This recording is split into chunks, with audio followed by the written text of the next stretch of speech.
From Colonial Life Arena in Columbia, South Carolina, it's women's college basketball and a non-conference showdown as the South Carolina Gamecocks play host to the Memphis Tigers. I'm Dave Weinstein alongside John Williams. They're the national champions, ranked #1 in the nation. They get everyone's top effort, John, and today they'll get it from Memphis. Absolutely, and they have very similar styles, so it's going to come down to making sure that whoever rebounds, because they both do rebounding very well, they both get into the paint very well, and they play tenacious defense, so it's going to come down to who does that the best. The Tigers have plenty of scoring options, but leading the way this season, it's Jamira Schutz. Absolutely. Jamira Schutz is an absolute playmaker, shifty, can play in volume, and near unstoppable once she sees the ball go on the basket once. So South Carolina has to be mindful of where she is at all times and make sure that she doesn't get an open space and open court. On the midweek win over UCLA, it was the play of Camila Cardozo that really made the difference, and here's what Coach Staley had to say about it. Camila's got to perform at a high level for us. We need that. We need that kind of effort every time she steps on the floor, and I'm gonna be disciplined in making sure that she gives us that in practice, so she can have these performances in a game, because it'll alleviate some pressure that's put on Aaliyah to be doubled and triple teamed. It's a lot, but she got off that load management day yesterday. And perform for us today.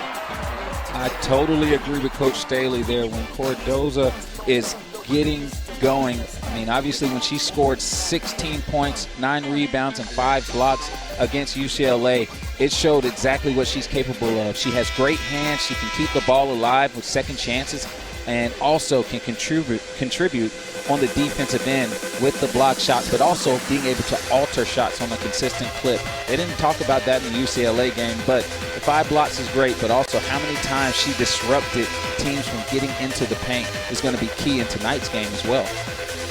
Cardozo coming off of that double-double against Hampton, 11 and 14, and then a season-high 16 against UCLA to go with those 9 boards to lead the way for the Gamecocks. So we're 7-0 overall, 3-0 here inside Colonial Life Arena. Memphis 4-3 overall. They're 2-0 on the road, so we're looking to shock the country today and knock off the #1 team. Absolutely, and you've got a lot of players on this Memphis team that have got a ton of experience. They've been in high-pressure situations, a couple of NCAA tournament kids, and so you have everything that you need to be able to make history. This is Bree Beal at the top of the circle. Kayla Fletcher getting the start at the point once again for the Gamecocks. Cook inside the paint. Can't hit. And the rebound to Maddie Griggs. Griggs, she'll shoot from 3.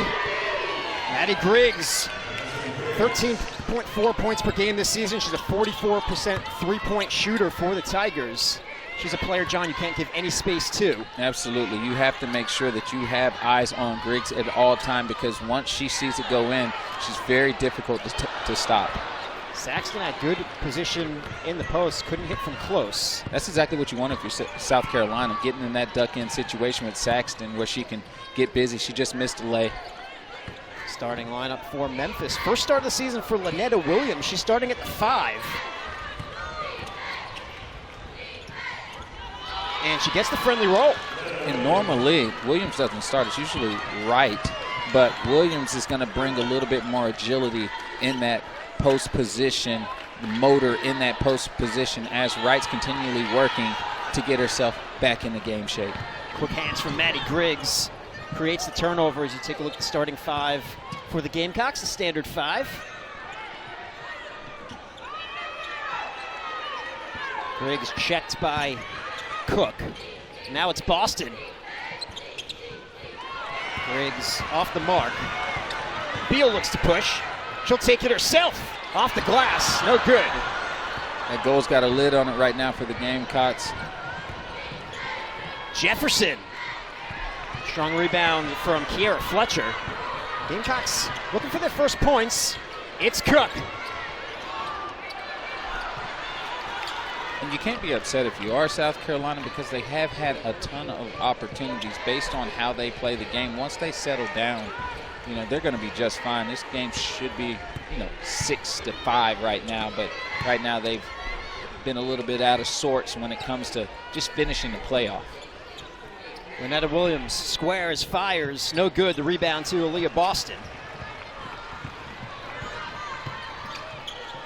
Two high-scoring teams. South Carolina averages over 82 points per game. Memphis over 78. A whistle. That's going to go against number 1, Hannah Riddick, starting forward for the Memphis Tigers.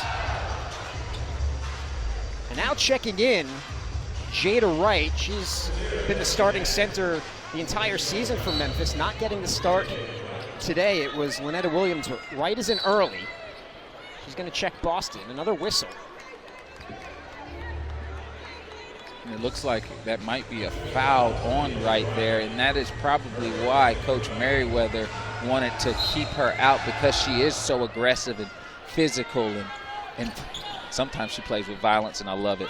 But she is that because of the simple fact that she can't get, you know, we're here now where she's got 2 fouls and she's got to come out immediately. And for that simple fact, that's why I think Coach Merriweather wanted to keep the Tiger, you know, in the cage just a little bit, so that then the refs could get settled in. And, you know, obviously it didn't work out to her favor, but she came in with a ton of aggression right away. Well, the foul starting to pile up early on for Memphis. This time it's Shelby Brown who's checked in. And this is the thing, all South Carolina is doing is setting solid ball screens. Out of inbounds plays, those can be automatic baskets if you just touch somebody. Cook, speaking of automatic, there's Zaya Cook, team leader in scoring, 13.6 per game. Zaya Cook is a downhill terror. I mean, when she gets the ball, she is hunting for paint touches. One of those players that can really create, especially once they see the ball go down once. The floater, no good from Schutz. The follow-up. It's deflected by Beal.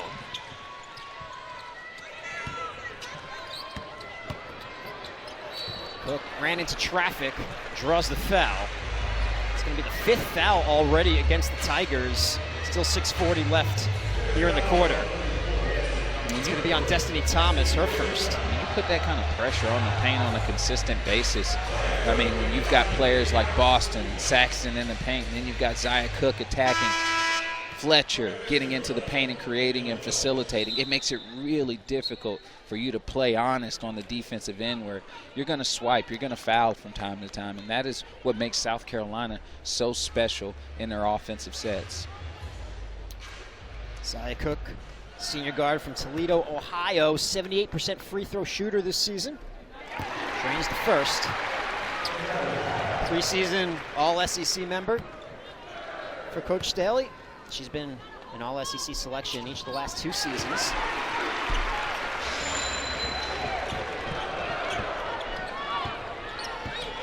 Danielle Welch now running the point for the Tigers.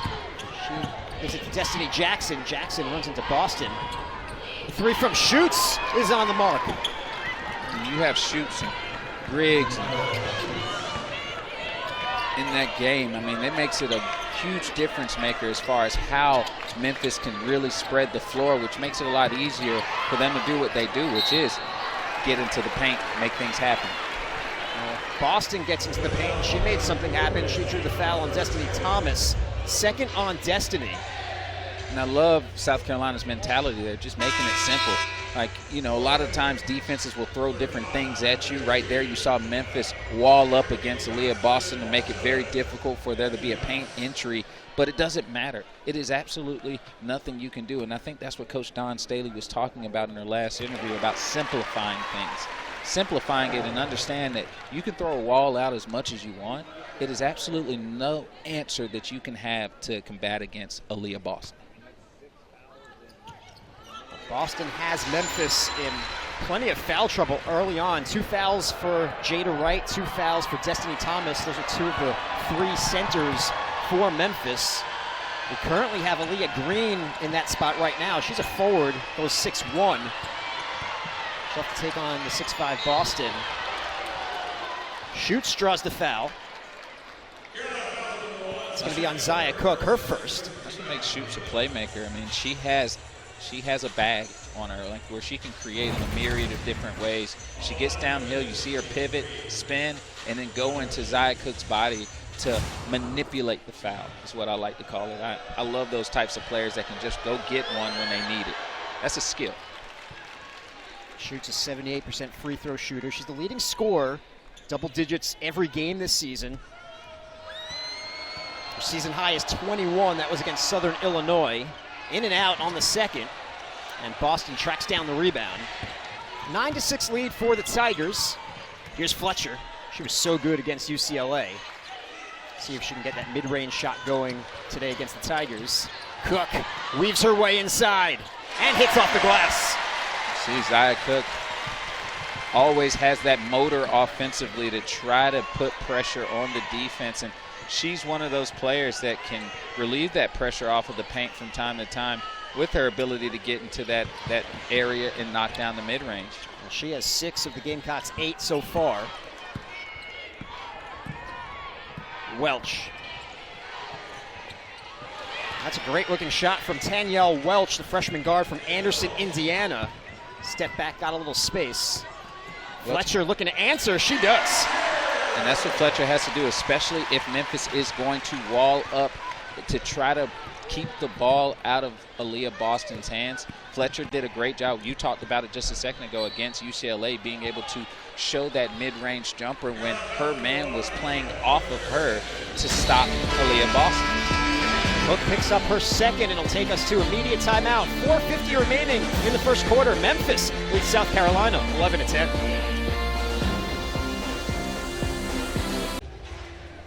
Memphis has looked good early on. An 11-10 lead over the #1 team in the nation, South Carolina. One problem so far, though, John, if you are the Tigers, the foul trouble of 2 of your 3 centers. They have 6 fouls already.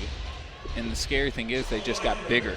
So that wall that you're trying to create to stop Boston, if you've got Cardozo as a high-low action where either Cardozo is at the paint and then you've got a Boston at the elbow, she can duck in and create an angle, all off of just good basketball movement. So it really depends on how Memphis plays defense on the perimeter to make it difficult for the post entry passes or elbow entry passes to happen.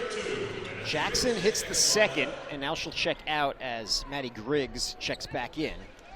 Jackson has been a spark plug this season off the bench for Memphis. One of several transfers from Wright State that are on the Memphis roster, as Coach Merriweather, of course, came over from Wright State as well, but several of her players and many of her staff, we'll talk about that a little later in the broadcast. That's a great look to Beal. Can't finish from in close. Still alive, Cardozo. It's a cheat code, and you talked about Coach Staley staying on top of her in practice to make sure that she has that energy every time she steps out on the floor, because she is a game changer on both ends of the floor when she plays with the energy that she played against UCLA with. Bree Beal tracks down the rebound off the miss from Griggs.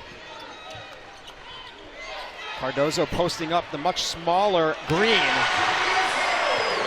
Simplify, simplify, simplify. That's what Coach Staley talked about. And you see it right there. It's just easy. I mean, you just pass it in there. I don't care what you do. You can throw 2 people on Cardozo or on Aaliyah Boston, and it doesn't matter. It's the first lead for the Gamecocks, 14-12. Aaliyah Green, bothered by Cardozo. Lynetta Williams over Boston. Boston got a piece, but also got a piece of Williams. And the foul will be called on Aaliyah, her first.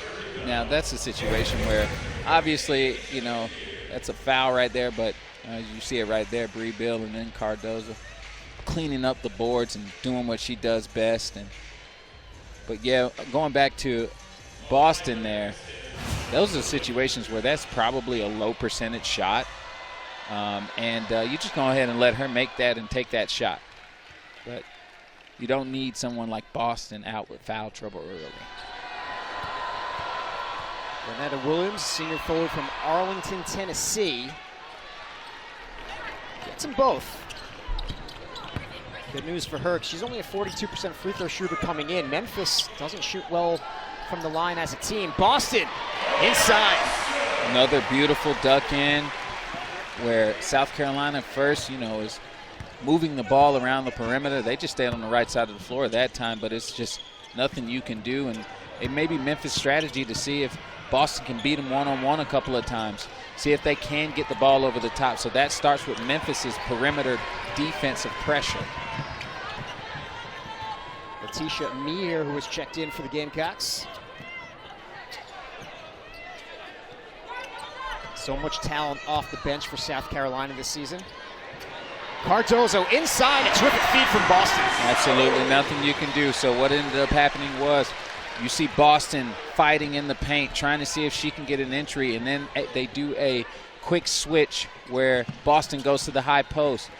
Cardozo goes to the paint and then gets an easy basket off of a duck in. There's a steal from Griggs. She'll pull up. Can't hit.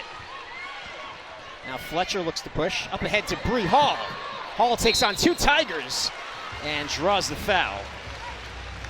We're seeing Cardozo and Boston playing together as a Twin Towers, John, and it's scary. Coach Staley said it's to our advantage that we have players on the floor where other team starters have to play less minutes or where the opponent has to foul or give us a bucket. If we can get those two to play together and play like they did against UCLA, it's another layer where teams have to scout us in a different way. It's just such a tough matchup for any team, let alone Memphis. Yeah, it just creates diversity in your lineups as far as just making sure that you have a ton of different options, a ton of different lineups that mesh and connect together.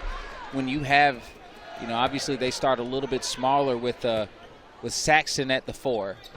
They start in that regard. It's nothing, obviously that brings a different type of level of intensity, and then you bring in Cardozo, who was, coming from an ACC school, was the defensive player of the year in the ACC. That's right.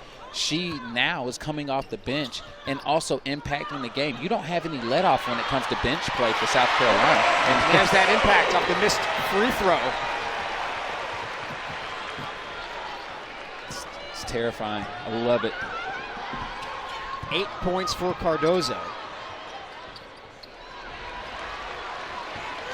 Start ahead. This is Hall.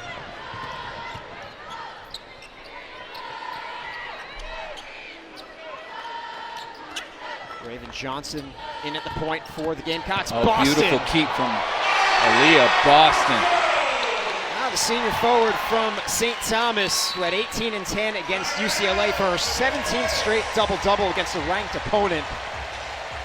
Opens up a 9-point lead for South Carolina, who's on a 9-0 run. As we take another look. The defense played the play.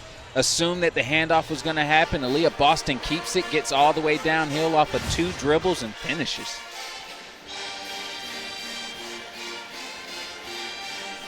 Aaliyah Boston was SEC Player of the Week back on November 23rd after the double-double at Stanford, which was 14 and 13, and the other one at Maryland, the other top 25 double this season, 16 and 13.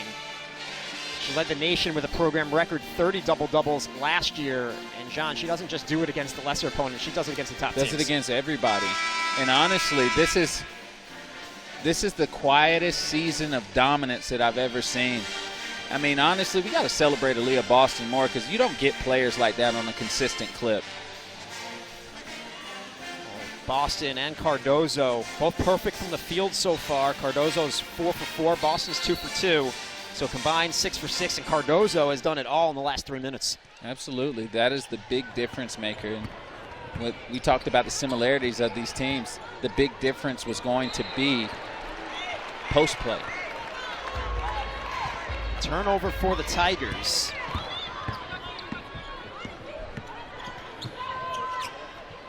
Trying to get it to Saxton. She saves it, but into the hands of Jefferson. Imani Jefferson. Riddick, and now Griggs.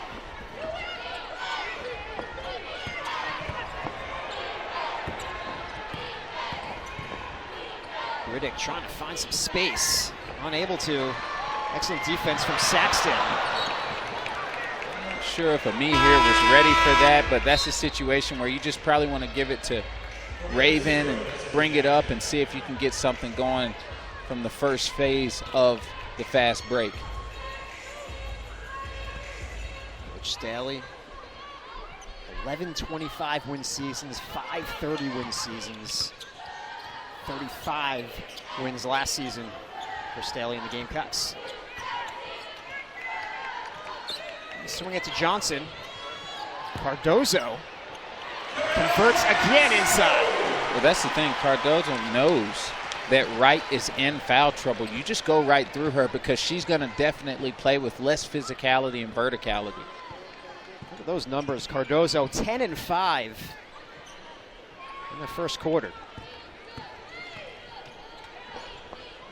Brooks pulls up. She can't hit. Wright fighting for the loose ball. Instead, it's Raven Johnson. Under 10.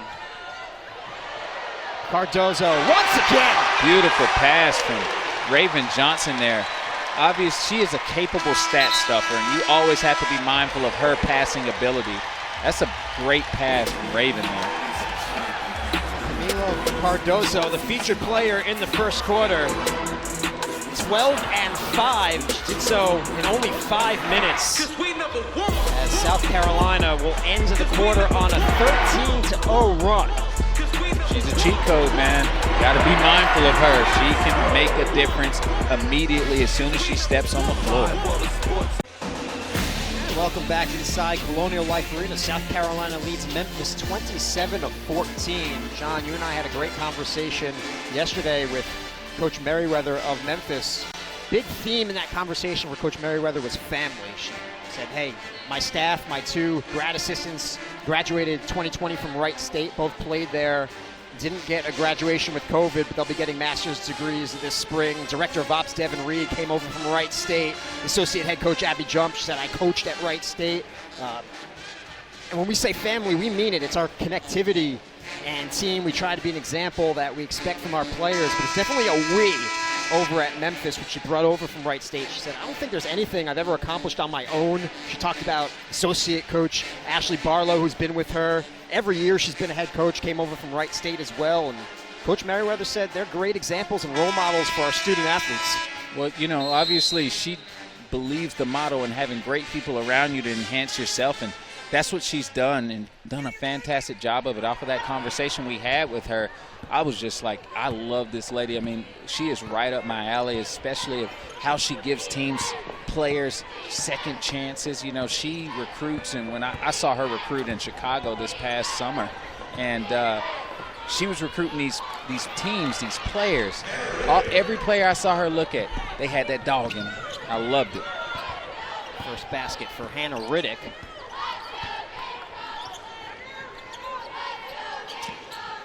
Carolina dominating in points in the paint. A whistle and a foul is going to be called as Amihir went down. But yeah, John, back to that conversation. You and I kind of both wanted to play for her after that conversation was over. In a heartbeat. I mean, because she does. I mean, she demands intensity. She demands tough, gritty, battle-esque basketball at all times. And so you can see it. You just saw right there how they play, how they defend. They're physical. They do not fear anyone. You may score on them, but there is no fear involved in how they play the game. And they're having success. She led Memphis to their first 15-win season since 2015, 2016. Last year, it was her first year on the job. 3 seconds for Amihir. She pulls up at the foul line. No good. But there's Saxton with the offensive rebound. Saxton's another one, obviously very athletic, constant motor, continually working for the ball. Under 10 for Johnson. Too strong. Griggs tried to track it down for Memphis. It's going to be off of Griggs, and so it'll stay with the Gamecocks. And that's what South Carolina does. They create multiple opportunities for themselves by how hard they work to keep the ball alive. You saw there, Amihir, just the ball was gone. She worked to make sure that she could get another possession for the team. Bree Hall.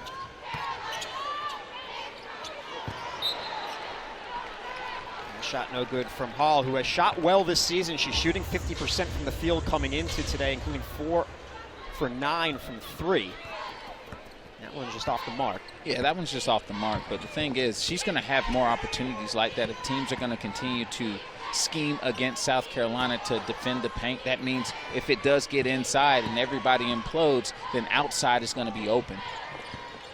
Here's your player to watch. Shoots. She does what she does. She puts the ball in the basket. She is a definite playmaker. 6 points for Jamira Shoots. And here's my thing, like there's teams that have 6-7 players on their rosters, and they usually play a lot. But there are not teams that have players that can run the floor as smoothly as Cardozo. See right there, obviously Shoots can create there. Rondo, fake, turn, pivot, keep her balance, and score. I like the Rondo comparison because she's a smaller player but gets most of her points inside the arc. Yeah, now she can shoot the three. I've seen her let it go and fill it up real quickly from the perimeter as well, but that usually opens up because of her ability to get downhill in a myriad of different ways. I mean, she's just very shifty and can really get there going right, left, however you want it. She's a preseason all-conference second-team selection. Checking in for the Gamecocks, that's Ashlyn Watkins. She wears number 2. Freshman forward from right here in Columbia, South Carolina. Averaging 8 points a game. She had a season-high 14 against Hampton, 14 also at Clemson, where she became the first Gamecock to dunk a basketball. She can get off the ground, I'll say that much.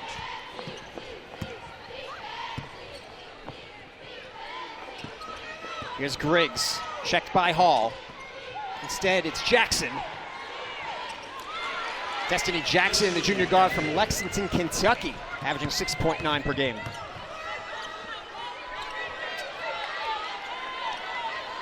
Jackson, one of those players who came over from Wright State. And me here misses everything.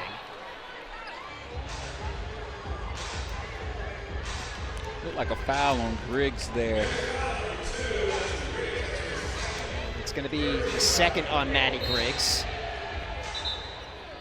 Just a 7-point lead for the Gamecocks. Tigers hanging in there. Like Don Staley was a little upset in that situation. I think a lot of it was because of the ball movement stayed on one side of the floor. You got to let the offense work, and she talked about simplifying, right? When it's not there on the right side of the floor, move the ball to the left side of the floor and spread them out a little bit, then see if you got it. Gamecocks trying to snap a 6-0 run for the Tigers. Raven Johnson. Now Bree Hall. Watkins was asking for it underneath. They get it to her, and she converts.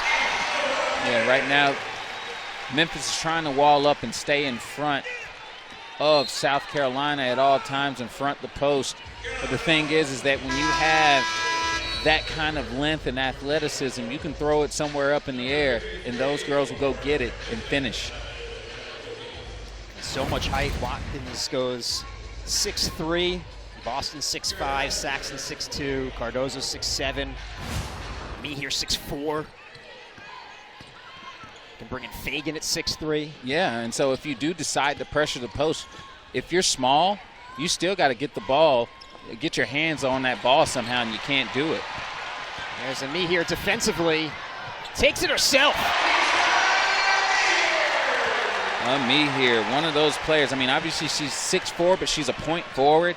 Plays with great pace, as you just saw there, and is a blur in the open floor.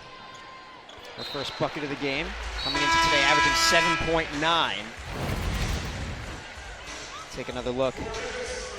Defense to offense for the Gamecocks, and it was all me here. Look at that handle. Look at the ball control in the air, avoiding the charge and just finishing with the offhand.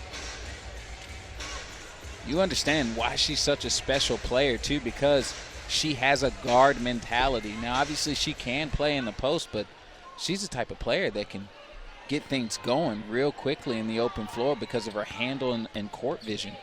She's the most versatile player on the team, played every position in high school and AAU. Jefferson with the rebound for the Tigers. Gamecock lead is 11. There's a knee here once again with the steal and the finish. It looked like she tried to dunk that thing, with all due respect. I mean, she would have had a little bit more space, and Amir before her ACL injury was dunking on a consistent clip, and I think last year media asked her, was she there yet, and she was just like, I'm getting close. She was the first Canadian woman to dunk, and Amir is taking over for South Carolina. All that starting with South Carolina creating turnovers and getting out in the open floor, and then just letting their playmakers and creators create. 6 straight points for Amir. Shot no good from Jackson. Thomas with the offensive rebound. Lynetta Williams. Brown runs into traffic, loses possession. It's Fletcher the other way. Up ahead, Watkins. And Watkins had a little bit of issues, corralling that ball on the catch, and it messed with the shot a lot. Nice move from Amani Jefferson. Can't finish, but she draws the foul. That's what I do like about Jefferson. Jefferson plays with so much heart, grit. Foul's going to be on Talasia Cooper. It'll bring us to immediate timeout as we take a look at the highlights from Letitia Amir. 6 straight points for the Gamecocks. She did it on defense. She did it on offense. South Carolina with a 35-20 lead.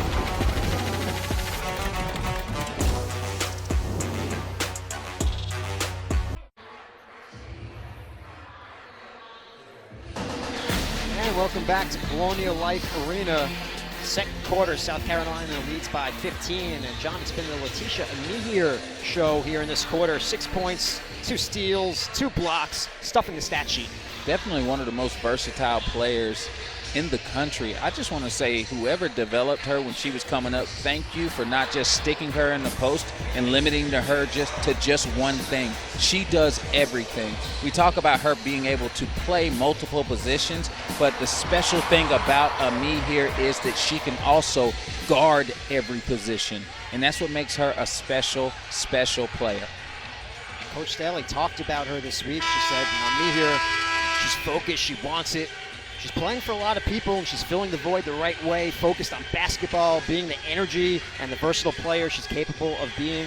She's making plays and utilizing her court vision, defending, efficient, and so valuable, John. Hey, youth league coaches, stop throwing tall girls in the post just because they're tall. Let them develop like that, and you can have something special, just like a kid like a me here. I mean, I'm getting on my rec league stint here, but we can't keep doing this. Like, let's let them work. Let's let them rock a little bit. Let's work with them and have the patience to let them go and be what they could possibly be.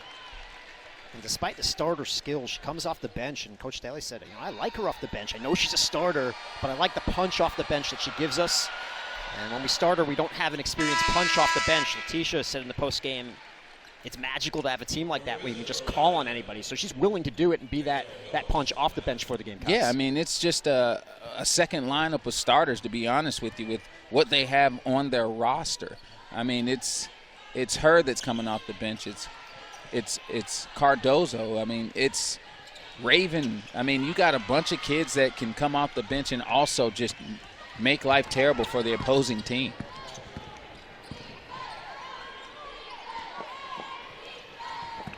Shelby Brown looking to make something happen. She drives on Watkins. No good. The rebound to Boston. And here's Ami here. Feeds Watkins. Can't get the bounce. Tracked down by Brown. She's trapped. Able to get it up to Danielle Welch.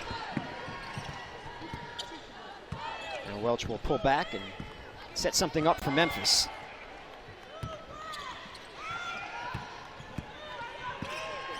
Destiny Jackson against Fletcher. Lost possession. It's a turnover. 5th turnover for the Tigers. And you see, there's just not a lot of offensive fluidity for Memphis right now as far as them moving the ball and having circulation. Coach Merriweather talked about that in a few press conferences where the ball's got to move more. You got to spread that defense, make them tilt, make them move, load them a little bit so when the ball goes to the other side of the floor, you can use the talent and abilities that your roster possesses. The big guns are back in for Memphis, Griggs and Schutz. Jada Wright in as well with 2 fouls.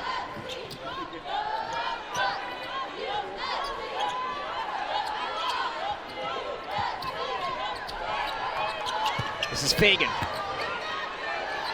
Sanaya Fagan, the sophomore guard from Ellenwood, Georgia.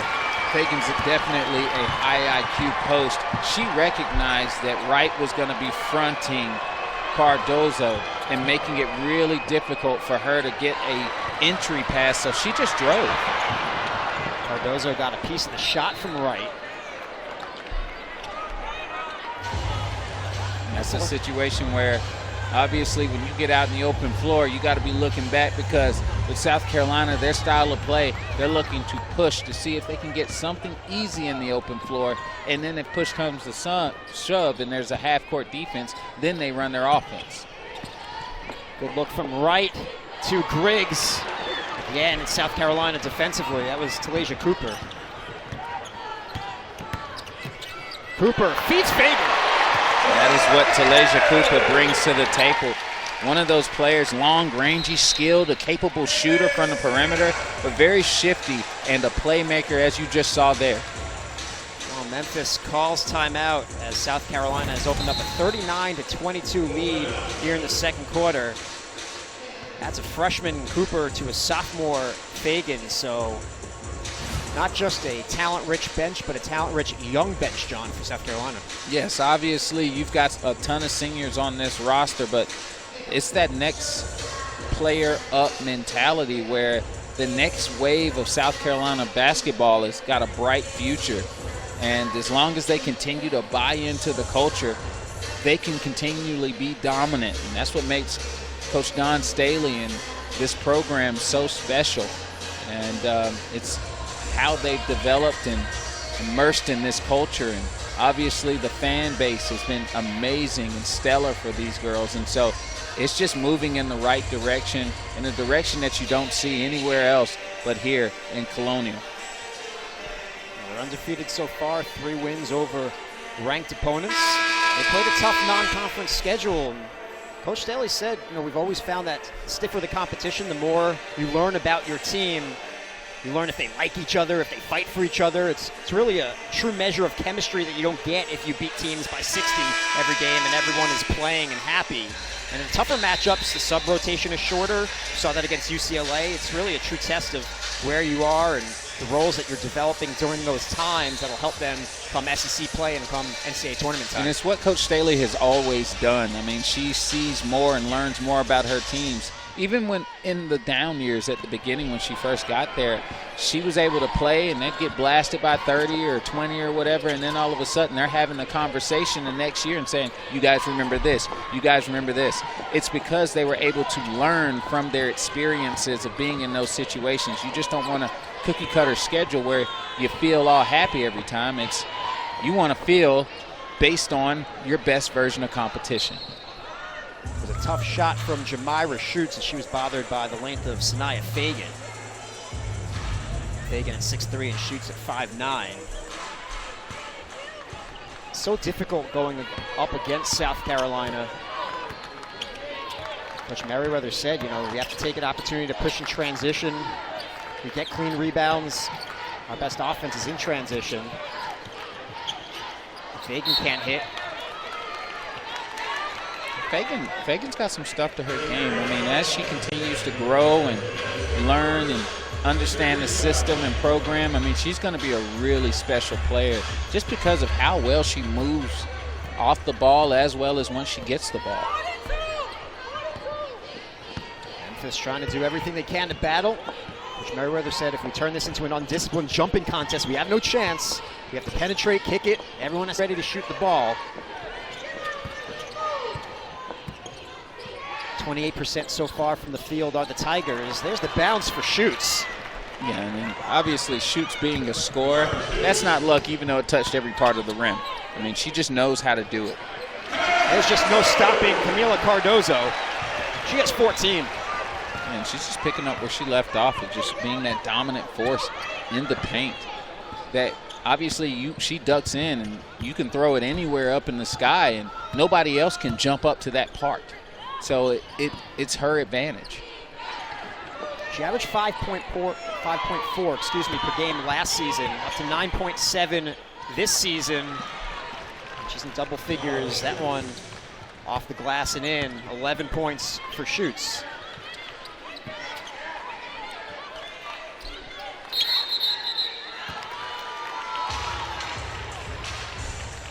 That was a good possession for Memphis, just honestly, just completely backing off of the perimeter to be available to get that pass. But the thing is that if you got two people in front and you still can throw it over the top, it's going to be really difficult for you to stop them once they've got a chest at the basketball goal.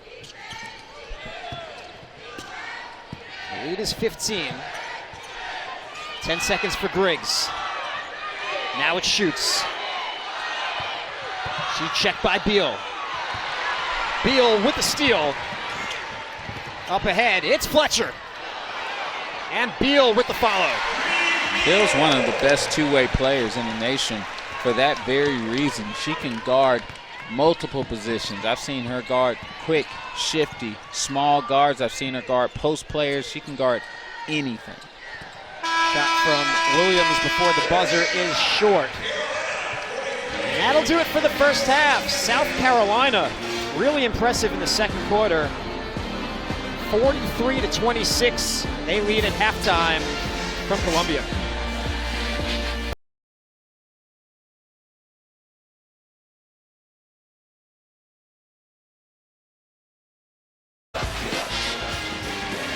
It's halftime here in Columbia. South Carolina with a 43-26 lead over Memphis.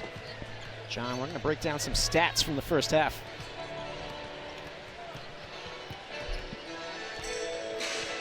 Well, you see it there. I mean, the field goals, the attempts from South Carolina, they've gotten a ton just because of the amount of possessions that they've had.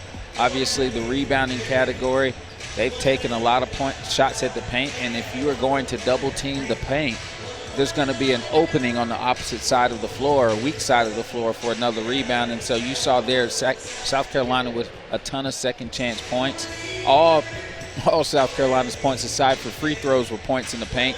And obviously South Carolina with their bench has been actually outscoring their starters for a majority of the season. Yeah, their bench is outscoring their starters 41.6 per game to account for 50.2% of the team's total. Against ranked opponents, the starting lineup edges a bit in front, but the bench still averages 31.7 in those games. So they do it against top competition as well. Absolutely, and that's just the luxury of having such a deep team that has high school All-Americans all the way down the board, but you also have players that are skilled, players that can do a little bit of everything. You don't just have one Swiss Army knife, and most teams have just one. You've got a team that has multiple players that can do a little bit of all the little things, and that's what makes them so deadly. Well, two of the players that do a lot inside for South Carolina are Aaliyah Boston and Camila Cardozo, and this is what they've done so far. Check out those totals in the first half. Cardozo, 14 points, but both players perfect in the field. Yeah, and Aaliyah Boston has served as a great teammate as well as making herself available, understanding that because of her resume, because of who she is, she's going to demand double coverage every single time she touches the ball, which opens it up for players like Cardozo, who can also get the ball into the basket consistently. And so it will take and alleviate a lot of pressure, like Coach Don Staley talked about. It'll take a ton of pressure off of her, Aaliyah Boston, if Cardozo can continue to play at this clip that she is playing. Both playing at a high level here in the first half. See if they do so again in the second. Some highlights, starting with Memphis.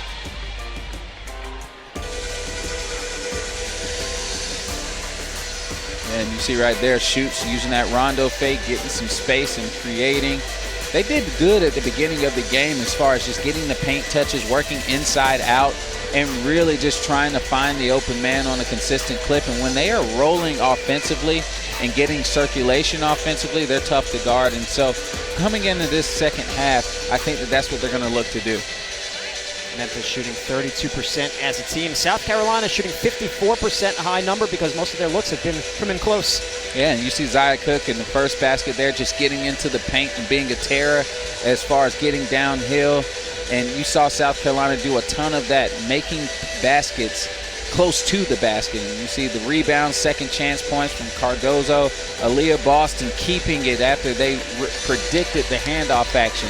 Then you got me here, a blur in the open floor, showing her skill as well as touch and athletic ability, creating defensive stops and then creating turnovers and getting another fast break there. And so you're just seeing like the full-fledged of what South Carolina is capable of when they are going on all cylinders, starting with defense, getting out in the open floor and creating easy offense from there. I'll start with the ball here in the second half. Starting five in the first half is back out there. Fletcher, Boston, Saxton, Cook, and Beal. Beal trapped a bit. She'll kick it out to Fletcher. Too strong. There's Kiera with the offensive rebound. You see it, they're trying to sandwich Boston right now and make it really difficult for her to get a touch. On the floor, Saxton and Riddick. It's a jump ball, and it'll be Memphis possession. Memphis did a really good job of executing their strategy and really making it difficult. What was happening was South Carolina was able to get angles in the post in the first half where they could just toss it over the top. But you want to catch the ball with somebody in front of you so that Memphis can sandwich them. And so they weren't able to sandwich in that first half. Look for them to do that in the second. Lynetta Williams getting the start at the 5 today. The first start of the season for the Tigers. She's back out there starting at the center position in the second half. Tried to get it to her. Instead, it's a turnover.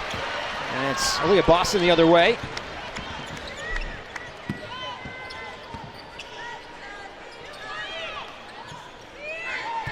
Bree Beal.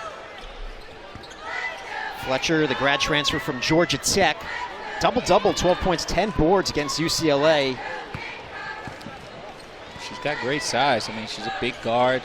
She's physical. She hunts to create more opportunities for her team. And there you see there the duck in for Aaliyah Boston. And it started with South Carolina having good ball movement down the perimeter and making the defense have to shift where she could get the angle she needed to get that layup. Largest lead for the Gamecocks, 19. They'll look to add to that total on this possession. Fletcher.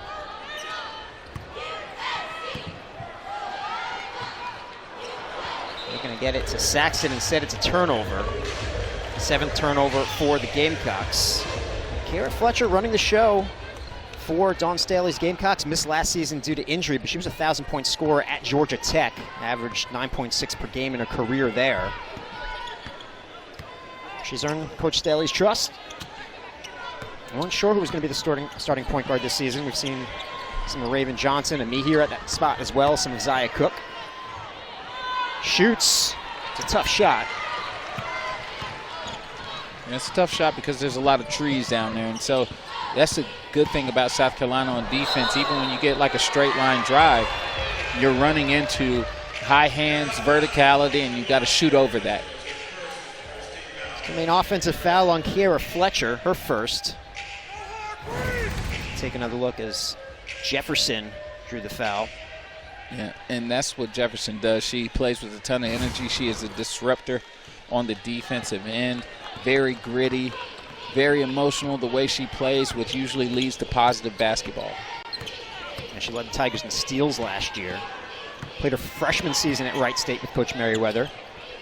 Williams, smooth stroke. Yeah, Williams has played with a ton of energy this game as far as just stepping up into the center position and being available, but also just playing with a lot of aggression, which she needs to have in that paint area.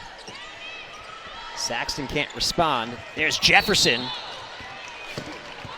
have a foul called on Kiera Fletcher, her second. Getting back to Williams, John. Season high 8 points in the opener against Columbia. She had 6 last game against Indiana, but comes from an athletic family. Her dad, Lance, played pro ball overseas, starred at DePaul with Quentin Richardson. Yeah, she's definitely coming from great pedigree, but you can definitely tell that she plays extremely hard no matter what the situation is. It's just how she knows how to play. It's in her DNA. And so she's playing, even though, you know, Memphis is outmatched here, she still is playing like as if this is a 2-point game. Twin sister, it's part of the program as well. More on that in a little bit. Boston will hand off to Fletcher. An open look in the corner for Cook. She's short. Gets her own rebound. That might have been deflected. And so it's Jefferson the other way. Trying to put the moves on Cook. Lost the handle for a moment. Myra shoots, the 5th-year guard from Brownsville, Tennessee. Work her way around Boston. Looks like Aaliyah's going to be called for the foul, her second. Destiny Jackson will check back in for Memphis. Jackson's been a spark plug, as I mentioned in the first half, but she struggled last game against Indiana, didn't score.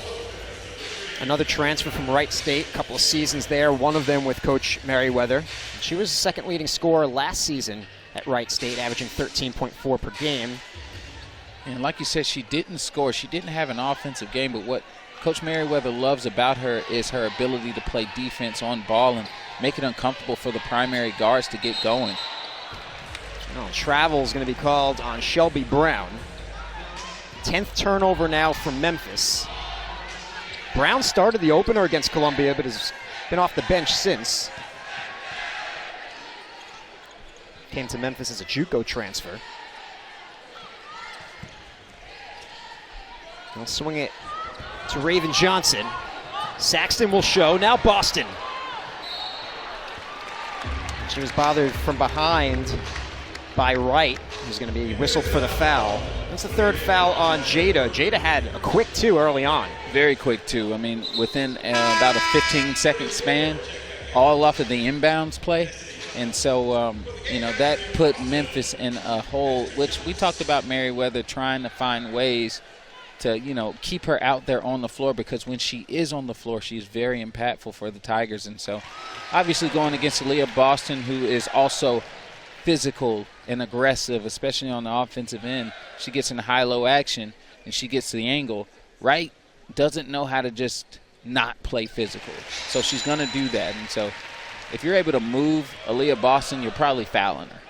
All right, back on the bench with 3 fouls, and Destiny Thomas now checking Aaliyah Boston. Boston with the rebound, and Johnson looks to push. In transition, it's Cook. She slices her way inside. The rebound to Shelby Brown.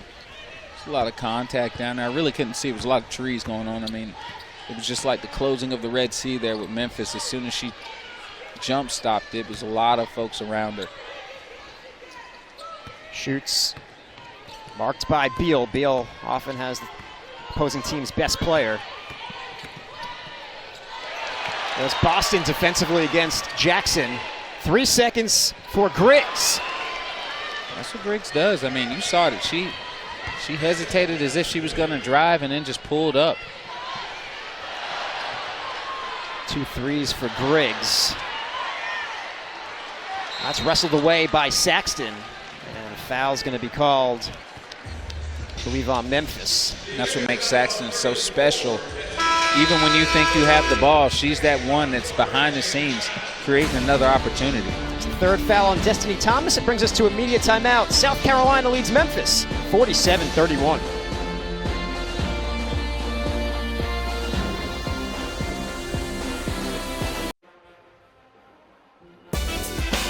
Lynetta Williams has 6 points, getting the start at center today for Memphis.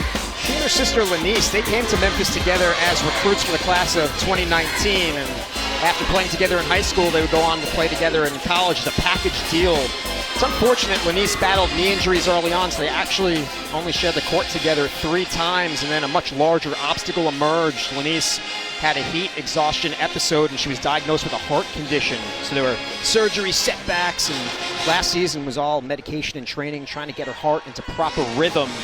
It was hard on Lynetta, too, as her twin sister, just watching your twin suffer and not being able to help. She said it was really hard watching Lanice struggle and not be able to do anything about it. It was hard for Coach Merriweather as well, who came up with a solution, John, for the senior season. She knew Lanice wanted to coach one day, so they made her an undergrad assistant coach, and now she can still be a part of the team, be with her sister, and also learn from this tremendous staff. Absolutely. You see a lot of situations like that where kids have situations of health and they are just let go by the wayside there. And you saw Merriweather really stick true to her family mentality and making sure that she found a way to have Lanice involved in the program, even though she was going to be unable to play moving forward. Shot from Cook is no good. It's been an offensive struggle for both teams combined, just 3 field goals to 6 turnovers here in the third quarter. 47-31 is our score in favor of the Gamecocks. This is Jefferson on the drive. Another opportunity, but she's up against Boston. She'll have to kick it out. Welch, good from 3. And that was all because of Jefferson's ability to keep the ball alive. Even though she's small, she's one of the better rebounders for Memphis. Boston responds on the other end. That was just nothing but Aaliyah Boston running the floor. Welch, the backup point guard, now 5 for 10 on the season, 3-pointers. All-state player out of North Central High School. There's Jackson. Now, just as I talked about the struggles, John, both offenses coming alive. Yeah, man, I think it really does come down to understanding the strategy even more once you get in the halftime. The nerves are really big, especially going into the first half. How about the feed from Beal to Saxton, 2 vets that know how to play together.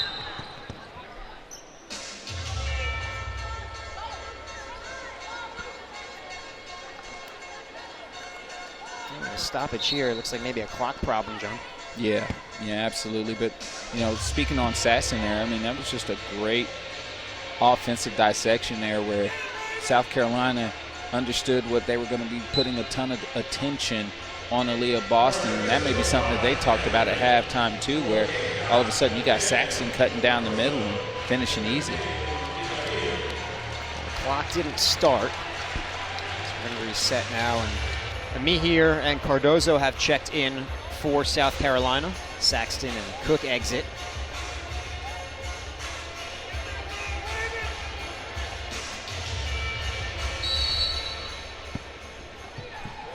Riddick to inbound.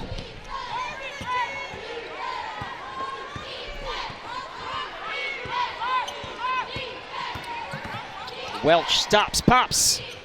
Can't hit. Fight for the rebound. And it's Riddick. Welch again, tough shot. Gets the friendly roll. And Welch is a true freshman, but very, very shifty, capable of finishing in the mid-range on a consistent basis. She has 11. This is Boston. Checked by Green. Whistle and a foul called on Memphis. It's going to be on Destiny Jackson, her first. And you're seeing Memphis try a different strategy on trying to stay behind and play behind Boston sometimes. They're going to throw, and you heard Merriweather say this in our interview with her, that she was going to throw the whole kitchen sink at them. And so if running the post doesn't work, then maybe I'll try to play behind the post, force them to finish in the middle of the floor, throw double teams from there, just anything to keep South Carolina out of any type of offensive rhythm. She said we'll give different looks to Aaliyah. 4 different people will guard Cardozo and Boston. She said it'll have to be a great team effort. Nothing they can really do one-on-one against those two. No, I mean, if you don't want to be on an island with Aaliyah Boston or Cardozo. Boston has 14, tied for the team lead with Cardozo. It's a nice feed to Jefferson. Yeah, that is actually one of the better offensive sets that Memphis runs, especially after they've hit that handoff a few times. There's the height advantage for Cardozo. Yeah, and you saw it, like, they throw the ball in impossible situations, impossible places that only Cardozo can get. The defense can't get to it. And so that comes with camaraderie and chemistry and understanding, like, where do you want the ball? And then you have to figure out how to put that in a game-like situation. And so you're seeing this South Carolina Gamecock team start to develop more and more chemistry as they play games together. Cardozo in particular, Coach Staley said her progression has been moving in the right direction. To have a player of that caliber and talent coming off the bench, she feeds Ami here. We have a pretty good starting five, but Cardozo brings a different dimension to our team. She utilizes her height to her advantage, and that's to their advantage. She did so that way in the passing lane to Ami here. Yeah, and that started with Raven Johnson and her ability to see and find the right angle to give Ami here the rock.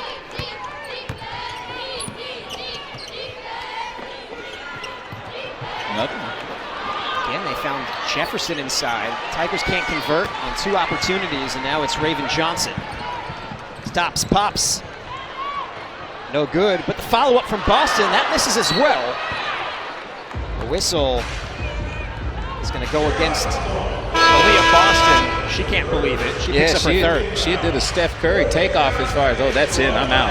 And recognized that it was back in, but by that point she was out of rebounding positioning and got herself a foul from that. Boston, the preseason All-American, SEC Player of the Year, 2-time National Player of the Year. Accolades are endless for Aaliyah Boston. It'll take me 5 minutes to go through all of her awards.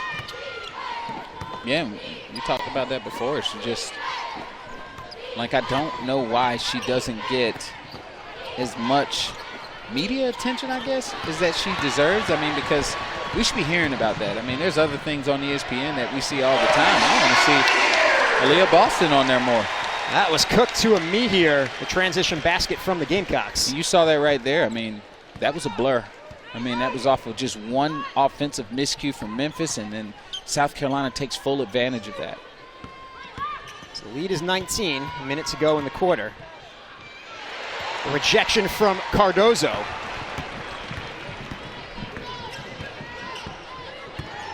Beal on the drive. And the foul is going to be called on Imani Jefferson. Yeah, Jefferson was not in any type of position. She's smaller, so she got taken for a little ride there, but that's just a good, sound offensive possession there, but you see how quick they can get down the floor, and it's hard for Memphis to recover and get in transition defense from there.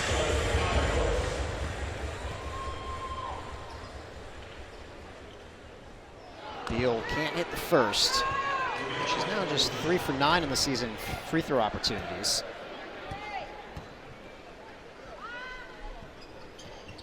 Mentioned just the 1 point in the last 3 games coming into today, but she's been doing everything else. The team leader in blocks coming in. Defensive prowess draws the toughest assignment game after game.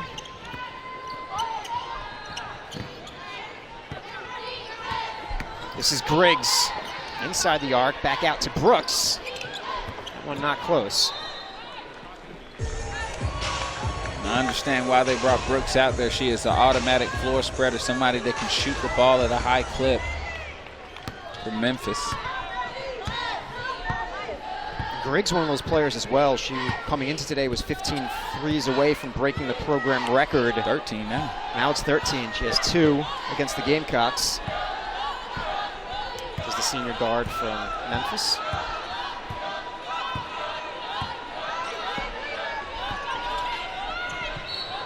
Not a great pass, and it's a turnover for South Carolina, so Memphis will have the last shot here in the third quarter, 6.2 to go. It was a good idea, just a rough pass as far as you just saw Zia Cook try to shift the defense with one dribble and make them commit one side, and then all of a sudden make that pass to me here, and now your positioning in the paint's going to be available. 0.3 on the clock.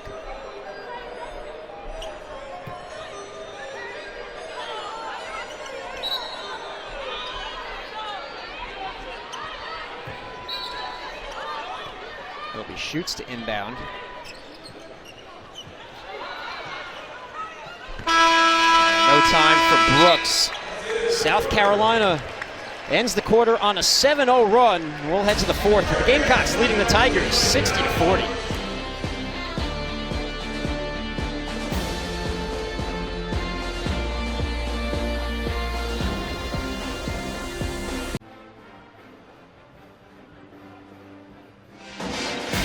As we get ready for the fourth quarter, Aaliyah Boston already has her 66th career double-double with 14 and 10. It's her 6th this season. That's beautiful. I mean, obviously she's been doing it. I mean, I think she's like first in the SEC in double-doubles as well. But, I mean, it just goes along as far as the long line of double-doubles and accolades that she's had in the past. And, you know, I want her to have her flowers just as much as I want Dawn Staley to have her flowers too. I think that as much as South Carolina is celebrated here, I feel like it should be more of a national level thing. And so this team is special. I'll say that much. And I think that started with Coach Dawn Staley in a situation where didn't really have a premium of women's basketball. There were the juggernauts in there. And now you're in a situation where she's in that GOAT conversation, and you can make a good argument. And so it's just being able to be in a situation, in a place, to be able to set a culture that is unparalleled. She's a Hall of Famer. She's built a tremendous program here at South Carolina. Hall of Famer. She's NBA, like 6-time NBA All-Star. Olympic gold medalist 3 times as a player. She just got one as a coach. I mean, national champion. I mean, what else do you want?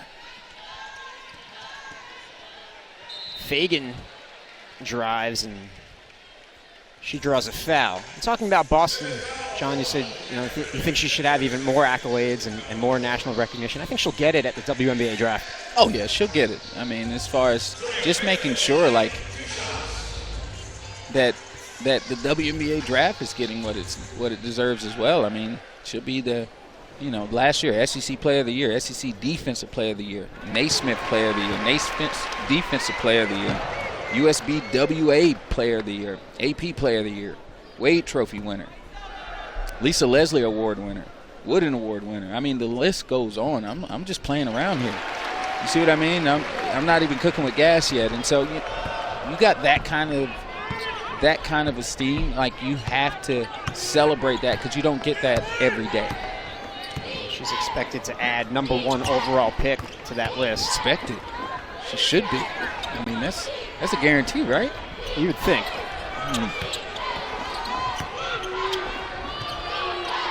Do have to play out the season. There's certainly other star players who are going to emerge, but Boston has to be the front runner for that slot. Yeah, I mean, I get that.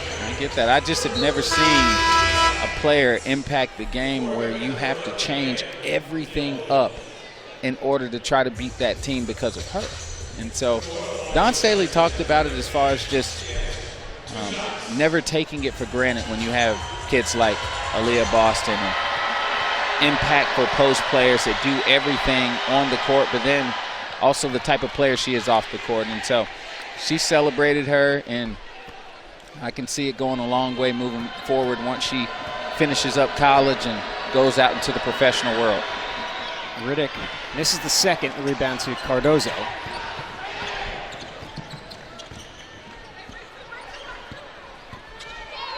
The lead is 21 for the Gamecocks, and me here looks inside to Fagan. And she was bumped by Hannah Riddick. It's going to be the third foul on Riddick. And I talked about athletic families of some of the other Tigers. Riddick, her dad, Eric, played football at NC State and was also an ACC long jump champion, played pro football in the CFL with the Montreal Alouettes and Calgary Stampeders. So she's from Calgary, Alberta, Canada. Yeah, so they got a nice little connection there where obviously it's not just luck that these players are so athletic. Welch up ahead on the fast break, can't convert. So here's Bree Hall. One-on-one, it's Hall. The follow-up from Cardozo is good off the glass. It's just too easy. That's way too easy. I mean, Cardozo just makes life easy for the Gamecocks, especially when the shot's not falling on the initial play. She's a team high 18. Tough shot goes for Jada Wright, who's back in. And that's what Wright was looking to do, is if she was able to get out on that floor, and she never was able to get herself into an offensive rhythm. We're going to have a whistle, and a foul is called on Jada Wright. That's her fourth. And you see it in her body language. Yeah. She's just trying to figure it out, like, man, I can't catch a break today. We asked Coach Merriweather about keeping Jada on the floor. John, you talked about it a little bit earlier on. She's fouled out a couple of times this season. Both of those games, she played less than 10 minutes against Columbia and St. John's, both losses. And Coach Merriweather told us she's had a difficult adjustment to the speed of the game after she got COVID. And her fouling has something to do with her ability to be conditioned. It's a significant obstacle, especially in a day like today when you have to go up against a player like Aaliyah Boston or Cardozo. Go against Aaliyah Boston and Cardozo, and they run. As soon as the ball is out, they are gone. And so that's just a part of it, but then they're constantly working in the paint. I don't know, like, you ever played pickup basketball before, Dave? Sure have. All right, have you ever had to guard somebody in the post? And then typically at a height disadvantage in that matchup. but you got to work, right? Like, it's like a wrestling match for about 30 seconds. And so imagine doing that for an entire game. Like, you're going to be winded. And so Wright, who is very good at that, has to get herself back in that game shape where she can do that on a consistent basis so that she can help her team more. And she's a talented player if they can keep her on the floor. A four-star recruit back when she was coming out of high school. She was the #1 center in the class of 2017, a McDonald's All-American. So happy to have her. Just have to have her in condition to stay out there. This is Hall. She is met by Amani Jefferson. Well, you talked about it, John. Jefferson plays tough. Plays tough, plays physical, can get off the ground. I mean, she's very athletic even for her size, and that's how she's able to get rebounds and things of that nature for her team. Made the Horizon League all-freshman team back at Wright State with Coach Merriweather. There's a steal from Welch, and she'll be fouled by Ashlyn Watkins. Watkins picks up her first. Yeah, and Watkins was trying to, and this is what we talk about with freshmen, understanding the speed of the game and what it presents, and just figuring out what the defense is trying to give you at a quicker pace. And that's the main thing.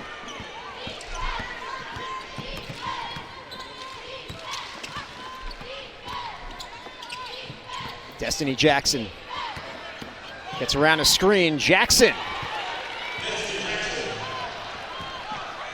There was not a lot of daylight for Jackson to take full advantage of. She was able to get that floater off before Cardozo was able to get there and made it work.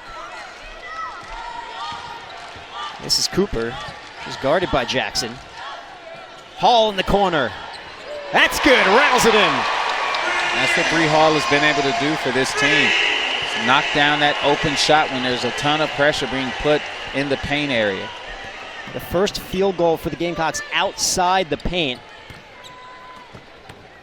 1 for 4 from three-point land. Jefferson lost it for a moment.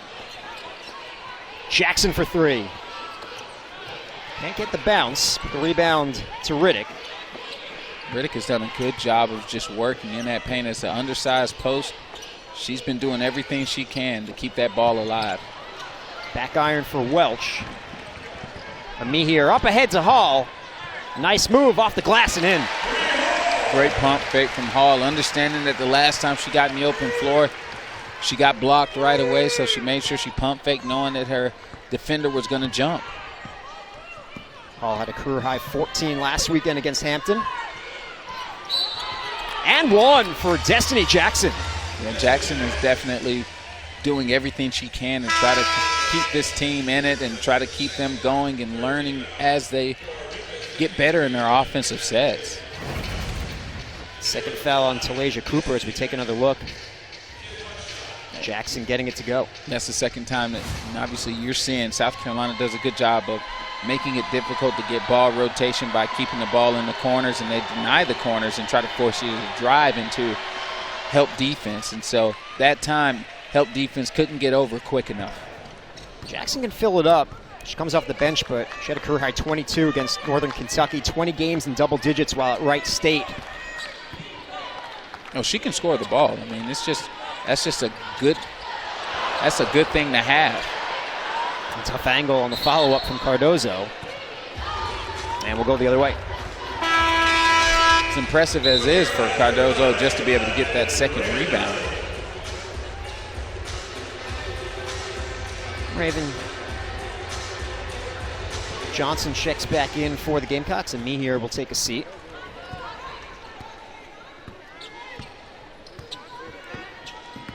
Welch around the screen from Williams.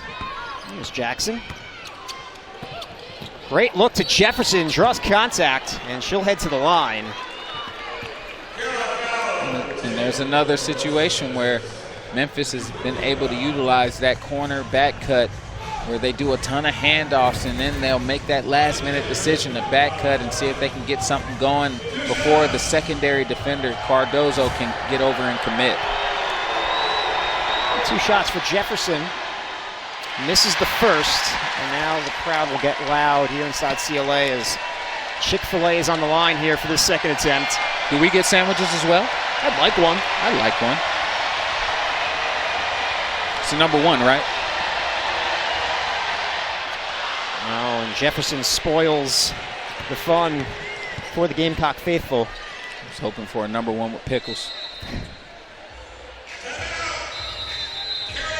South Carolina will call timeout with 5:17 to go here in the fourth quarter.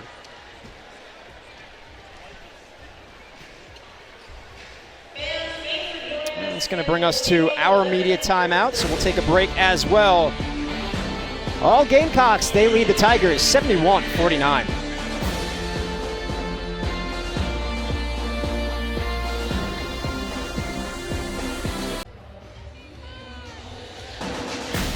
Camila Cardozo, her 9th double-double of her career, her 4th year at South Carolina. Career high 18 points to go along with 10 boards. And John, she was your player to watch. Yeah, I mean, you see what she's capable of doing just because, I mean, Memphis has a ton of players that are above 6 foot, but it's a lot different when you've got a 6'7" player as athletic and with great hands as she does. And she's got good feet as well. Like, it's just, she's not a dud out there. She runs as if she's 5'11". Finishes so well around the basket, and so it makes her a matchup nightmare. Well, Coach Merriweather and company trying to find answers to that matchup nightmare. Last time Coach Merriweather was in Columbia, it was 2002. While she was at Cincinnati, one of her mentors drove her from Cincinnati to Columbia when she was a grad assistant. First and last time she was in Columbia until today. They played St. Peter's in the first round of the tournament and won, and then Katrina couldn't travel with the team because she was doing some student teaching at the time. That's why she got a ride down. They lost to South Carolina in the second round of that tournament. Yeah, she was going to be a teacher and coach club ball if college coaching didn't work out. Yeah, she's from the grassroots era as far as just being totally enveloped with it, because her dad was actually a great AAU, runs a great AAU program in Indianapolis. And so she understands the AAU circuit. She understands the grassroots circuit, and so does a fantastic job of recruiting in that regard. 4:55 left to go from Columbia. South Carolina leads Memphis 71-49.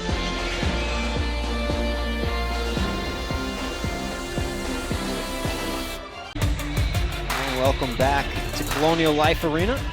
Midway through the fourth quarter. John, before the timeout, you were talking about the grassroots background for Coach Merriweather, and she told us, my dad was in grassroots basketball for 30 years, called Family Incorporated, and speaks to what his focus was. And of course, we talked about the theme for Coach Merriweather and family at Memphis, but it was for inner city kids in Indianapolis. If they wanted to play, they played, no tryouts. She said, hey, I'm an AAU girl who's fortunate to have a D1 job. It's always going to be bigger than basketball, but she met some legends she told us about, and she called George Gervin uncle. Grandfather was connected to Oscar Robertson, so at 7, 8, 9 years old, she was around those guys, but she said even now, seeing Coach Staley up close and personal, that's a privilege. Yeah, she also talked about just how it was such an impact to be around kids in the inner city, and understand how to maneuver through that and how to coach that. And so it's how she's able to get those so-called kids that are diamonds in the rough and find ways to coach them and find ways to get through them and find ways to help them transition from high school to college, from college to the professional level. And that comes with the program that she came from. Fagan can't convert, and the rebound to Williams. Yeah, you know, Memphis has a reputation for having some tough kids, and she takes a lot of pride in recruiting those kids and teaching them how to channel that energy into a positive way through the 4 years. She sees a lot of herself in those players because she played like that, like you mentioned. It was her high school coach, she said, that changed the narrative for her, and she wants to do that for these kids, wants them to finish their career thinking, hey, I'm better for being around Trina, Coach Trina Merriweather. And John, I know you think it's a major advantage due to her grassroots experience. It's definitely a major advantage because those kids that are very talented, they're very skilled, amazing, but they may be perceived from those coaches that are sitting on that line in those AAU tournaments as uncoachable or cancerous. But she knows how to get through to those kids because she's been through it. She's been around it, and she knows how to get the best out of them. And so that's what I was telling you. She was watching those kids that were those diamonds in the rough, but gave you so many intangibles that could lead to a winning program. Changing the reputation over at Memphis, and they love community service. They read to a school this week, had a pizza party with an elementary school. Oftentimes, their combination of style of play and reputation, there's obstacles, but she wants this team to be accurately represented. I hope we're doing them some justice today. Oh, yeah. I mean, I feel like she's getting her flowers today. She deserves them, though. Like, after I got off the phone with her, I was on fire, man. I was just like, yeah, like, you want to play for a coach like that.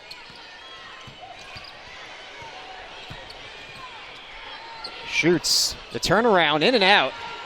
And the rebound to Cooper. The lead is 21 for the Gamecocks. Bree Hall gets it inside to Watkins. Faces, can't hit. And it's Welch leading the rush for Memphis. Three-pointer off the mark, and so here's Raven Johnson. Up ahead, it's Hall. You see it, South Carolina still doing what they do. They're not going to change. They're going to continue to get stops, see if they can get something going on the open floor, make something happen. Fifth assist for Raven Johnson. And the basket from Hall. Shoots, trying to get around Johnson. Williams drives. Draws the foul on Bree Hall. And Lynetta Williams will head to the line. You saw there, like, you know, at this point, Memphis is trying to work on their stuff. But you saw Memphis really get some type of movement in their offense where they're getting the ball, seeing what they can get out of the offense. And you see there, you get a free throw line situation where you can knock down two, hopefully. Williams hits the first.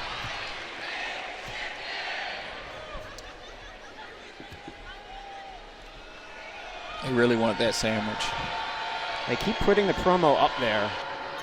Tigers keep spoiling it. I'd want to be that guy. Olivia Thompson on the floor for the Gamecocks, wears number 0 in white. Don't give her any space. Very good three-point shooter. 2 for 9 this season so far from 3. Johnson on the drive. She's blocked by Williams. Well, I think Johnson was hoping that Thompson's man was going to help off of her, and they did not, because obviously the scout report is out. She can shoot that ball. Shoots, misses everything, and now this crowd at CLA gives her the business. 2 minutes remaining, and Gamecock lead is 22. The look inside to Fagan. Welch will drive. She was met by Cooper, who provided some help for Olivia Thompson, but the foul is going to be called. Okay, there it was. I was like, Talasia Cooper doesn't have a shoot. Cooper has 4.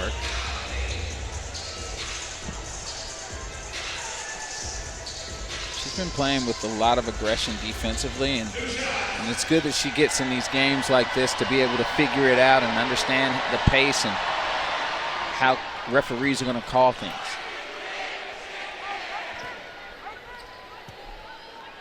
Two impressive freshmen combining on that play. Cooper fouling Welch. Welch, she's a playmaker, 16 and a half minutes off the bench this season, but she's a team leader in assist-to-turnover ratio as the backup point guard for Memphis.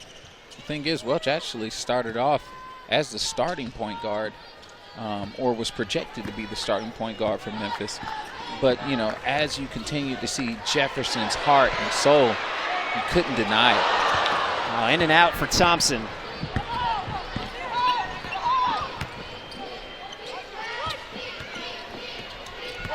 Jefferson, tough shot. She draws the whistle. It's going to be on Sanaya Fagan.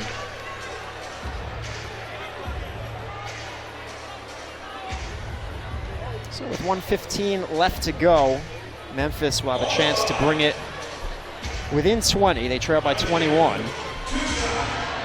Monty Jefferson to the line, coming into today a 65% free throw shooter. Hits the first.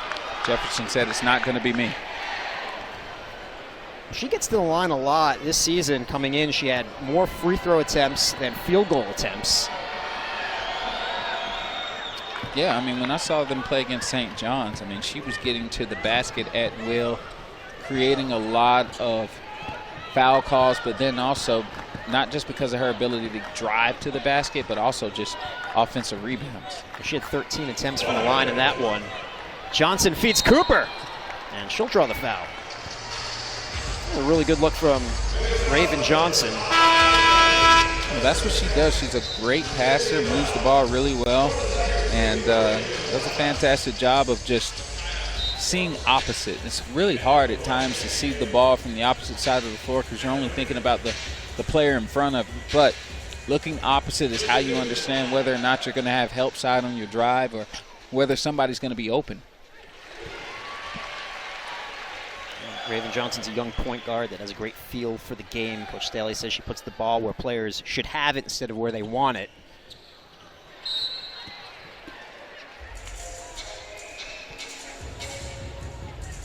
We're going to have a foul called on Hannah Riddick. The fourth foul on Riddick. So Fagan heads the line.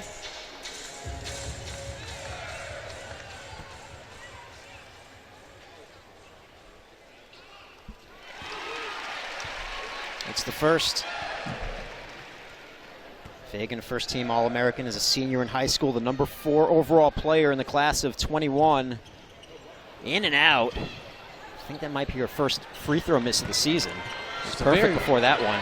She's a very versatile player. I mean, she can do a lot of things. I mean, she's got great, you see it. I mean, she's out here just dancing around the basket here. I feel like she's buffing her stats a little bit, but she does a really good job of passing out of double teams too, which is people don't put a premium on that, but she does a really good job of passing, and I think that was one of the reasons what Coach Don saw in her was in high school, obviously she's the biggest person on the floor, so it's going to be hard to stop her, and so that demands a ton of double teams, and she was willing and able to make the pass out of the double teams to the right person to get them shots. Another talented big for the Gamecocks. She comes from a basketball family. Her mom played at Washington, her dad at Morgan State.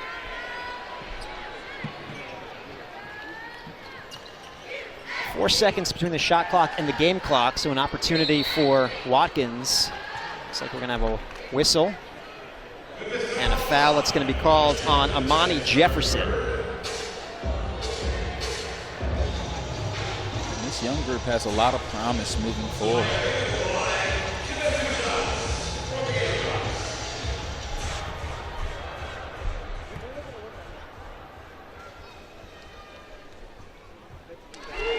Ten points now for Sanaya Fagan. Career high is 15. That came in the opener against ETSU. She's really efficient too, John. Came into today second on the team in field goal percentage. Yeah, I mean, she's just taking what's given to her based on the circumstance. I think she's she could be really good in the upcoming season and obviously in the future for the Gamecocks. Well, Welch will dribble it out, and South Carolina will pick up the win 79-54. The Gamecocks improved to 8-0 overall, 4-0 here at home. Memphis will drop to 4-4. They pick up their first road loss, a couple of neutral site losses, but this is their first true road loss of the season. 25-point win, John, for the Gamecocks. Yeah, I mean, you got to see the Gamecocks do what they do best, which is dominate the paint consistently and get defensive stops and turnovers where they're able to get out in the open floor and do what they do best. And then you got to see Memphis really battle and claw to make sure that they could continue to get better as a unit to translate into their conference play. So kudos to both teams. Obviously, South Carolina doing what they do best, and I look forward to seeing them play against Liberty soon. Next up from Memphis, Thursday, December 8th against NC Central. Next for the Gamecocks, Sunday, December 11th against Liberty. We'll have that for you right here on SEC Plus. For John Williams and the rest of our crew, I'm Dave Weinstein saying so long from Columbia. The Gamecocks a winner, 79-54.